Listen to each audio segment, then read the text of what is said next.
Hi guys, how do you like my hair? Ski hat hair. It's nothing that you can do can ever make it look right. So it's a mess, and we'll probably go out to dinner tonight or something. But I'll wear a hat to cover it up. Skiing was fantastic. The second day, we saw a fox and we saw a black squirrel as we were on the ski lift.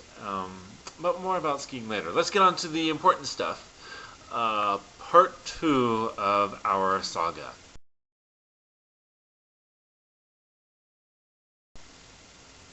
So I get back to Omaha, and my mom is able to take care of me. She there's this lotion that she had to put on my back, and then there are these Q-tips. These Q-tips had some kind of, I don't know, acid or something on it, and whenever you get a skin graft, sometimes the skin will raise and there'll be some cells that you don't want, and so you touch the Q-tip on the skin graft and it pretty much just burns those cells. I had no feeling on my back anyway, so it really didn't matter. But mom was a little queasy doing that, but she pulled through right away. But I got to Omaha, and right away I started working at the Gap of all places, and then in the same mall I was working at Sears because I wanted to get back to life as soon as possible, and I needed to raise money because while I was in the hospital I had a ton of bills, obviously. And then I also auditioned for another show, and I got cast in that, so I was keeping pretty busy during this time. And then it was probably, I don't know. No, I do know exactly. It was like 30 days after I got to Omaha. I got to Omaha on October 1st. 30 days after I decided to venture out to the city for the first time in a very, very, very, very, very, very, very, very, very, very long time. And so I went to one of the clubs that I've been to. I don't know if I'd been there before. I don't remember. Maybe not. Um, Maybe so.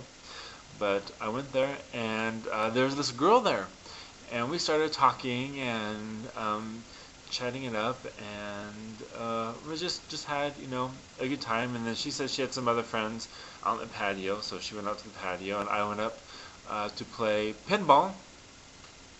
And then I came back down and saw her and hung out her with her for a little bit, and then she was going out to the patio, so I went out to the patio, and she introduced me to a couple of her friends, and so I said hi, and then we went in and danced a little bit, and then another one of her friends came by that she had met that night also. Well, not really a friend, probably acquaintance. So this girl was an acquaintance, not really a friend, because I just met her then too.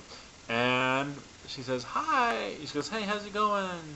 I said, I want you to meet my new friend, Sean. And there was Sean. Right? I mean, I wasn't even looking. And the thing about meeting, okay, I'll get into that later. But Sean and I hit it off right away. And I don't know if he was exactly my type. Because I tend to like, at the time, people more my height. And dark hair, and Sean was neither one of those. He was, or still is. How tall are you? He's 5'7". He's 5'7", and I'm 6'1", and he didn't have dark hair. He had blonde hair. Not only was it blonde, but it was like skater boy length blonde.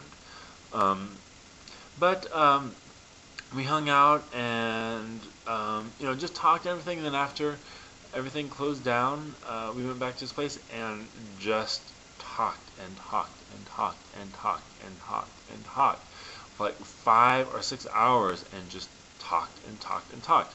And what we had in common was that he was a musician also. He's an accomplished piano player, and he's the music director of our church now, but he wasn't back then.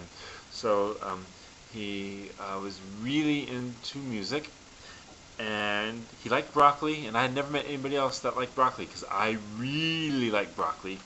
He really likes broccoli. And the third thing that really sealed the deal, he's a pastor's kid as well. Who knew? Two gay pastor's kids meet up, and things go from there.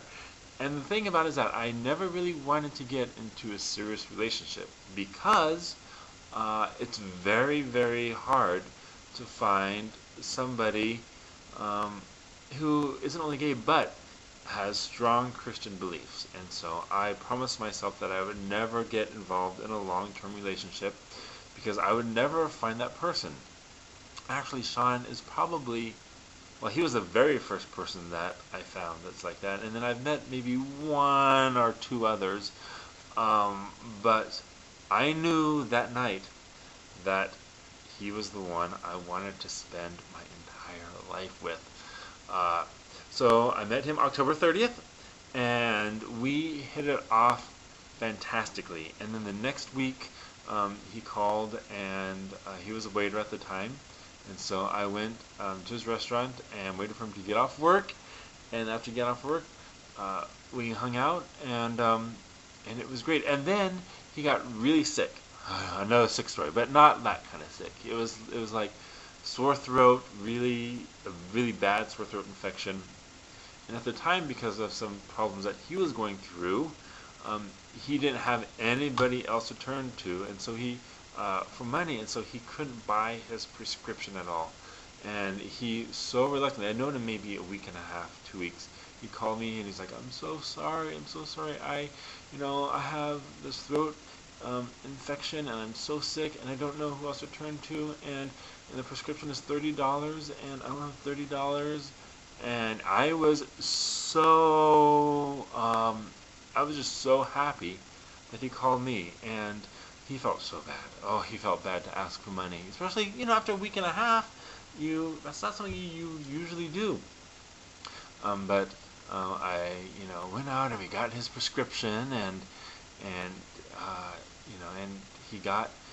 he got better, and then it was really 2 weeks. And so let's back up. So this is at the beginning of November now, and I knew that I didn't want to tell him my feelings for him until after Christmas, because you don't get into a relationship really fast. But 2 weeks later, that's when we told each other we loved him, and I loved him and he loved me, and we've been together for 7 years. 7 years, and we just had a commitment ceremony last November, as many of you know. And the first couple of months, I had to go back on tour in January.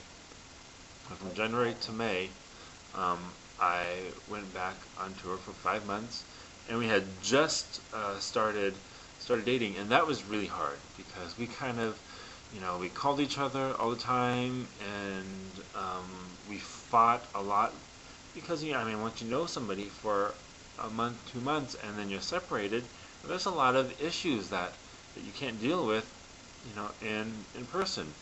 But in May, I finished tour and I went back to Omaha, and I moved in with him, and then we saved up money like crazy because we knew we wanted to leave Omaha. And November 10th, we moved to Seattle. And now, because of those first 5 months that were really tough, honestly, we really don't fight anymore.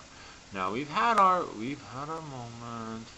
moments, but as far as like a daily thing, we just don't fight, and we love being around each other, and we can't imagine like going off and